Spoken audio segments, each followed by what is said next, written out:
आज हम सटतिला एकादशी की कथा और उसके महत्व के बारे में जानते हैं। आइए सबसे पहले हम सटतिला एकादशी का महत्व जानते हैं। एक समय दालभ्य ऋषि ने पुलस्त्य ऋषि से पूछा कि हे महाराज, पृथ्वी लोक में मनुष्य ब्रह्म हत्या आदि महान पाप करते हैं, पराये धन की चोरी तथा दूसरे की उन्नति देखकर ईर्ष्या करते हैं, साथ ही अनेक प्रकार के व्यसनों में फंसे रहते हैं, फिर भी उनको नरक प्राप्त नहीं होता। इसका क्या कारण है? वे न जाने कौन सा दान पुण्य करते हैं जिससे उनके पाप नष्ट हो जाते हैं। यह सब कृपा पूर्वक आप मुझसे कहिए। पुलस्त्य ऋषि कहने लगे कि हे महाभाग, आपने मुझसे अत्यंत गंभीर प्रश्न पूछा है। इससे संसार के जीवों का अत्यंत भला होगा। इस वेद को ब्रह्मा, विष्णु, रुद्र तथा इंद्र आदि भी नहीं जानते, परंतु मैं आपको यह गुप्त तत्व अवश्य बताऊंगा। उन्होंने कहा कि माघ मास लगते ही मनुष्य को स्नान आदि करके शुद्ध रहना चाहिए। इंद्रियों को वश में कर काम, क्रोध, लोभ, मोह, अहंकार, ईर्ष्या तथा द्वेष आदि का त्याग कर भगवान का स्मरण करना चाहिए।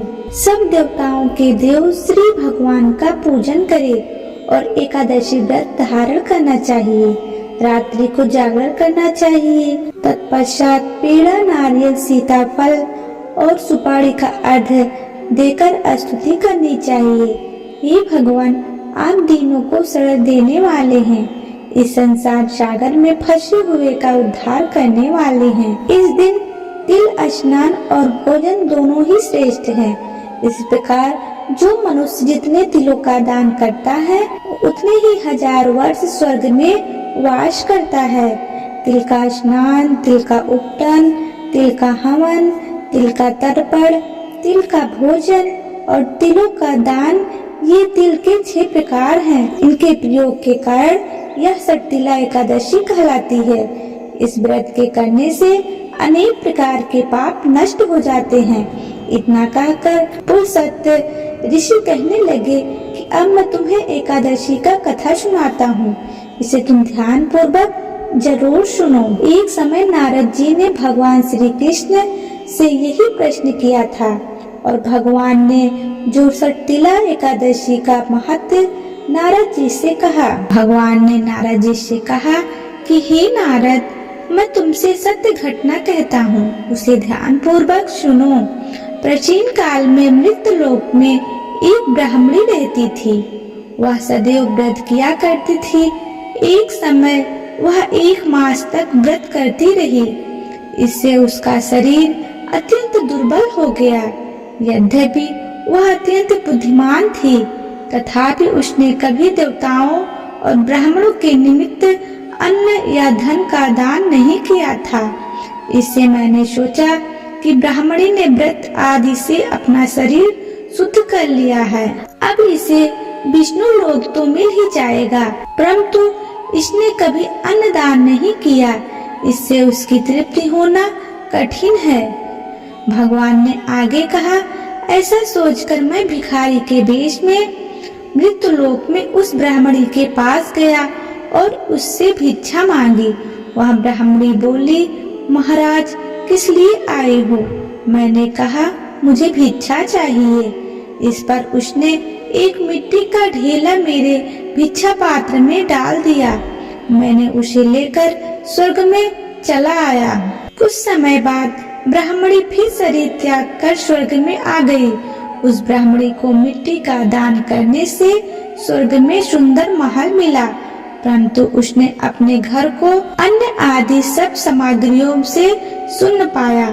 घबराकर वह मेरे पास आई और कहने लगी कि भगवान, मैंने अनेक व्रत आदि से आपकी पूजा की है, परंतु फिर भी मेरा घर अन्न आदि सब वस्तुओं से शून्य है। इसका क्या कारण है? इस पर मैंने कहा, पहले तुम अपने घर जाओ, देव स्त्रियां आएंगी तुम्हें देखने के लिए।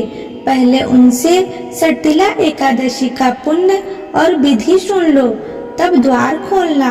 मेरे ऐसे वचन सुनकर वह अपने घर गई। तब देव स्त्रियां आई और द्वार खोलने को कहा तो ब्राह्मणी बोली, आप मुझे देखने आई हैं तो सटतिला एकादशी का महत्व मुझसे कहो। उनमें से एक देव स्त्री कहने लगी कि मैं कहती हूँ, जब ब्राह्मणी ने सटतिला एकादशी का महत्व सुना तब द्वार खोल दिया। देवांगनाओं ने उसको देखा कि ना तो वह गंधर्वी है और ना आसुरी है, पहले जैसी मानुषी है। उस ब्राह्मणी ने उनके कथन अनुसार सटतिला एकादशी का व्रत किया। इसके प्रभाव से वह सुंदर और रूपवती हो गई तथा उनका घर अन्न आदि समस्त सामग्रियों से युक्त हो गया। अतः मनुष्यों को मूर्खता त्याग कर सटतिला एकादशी का व्रत और लोभ न करके तिल आदि का दान करना चाहिए। इससे दुर्भाग्य, दरिद्रता तथा अनेक प्रकार के कष्ट दूर होकर मोक्ष की प्राप्ति होती है। बोलो जय श्री कृष्णा।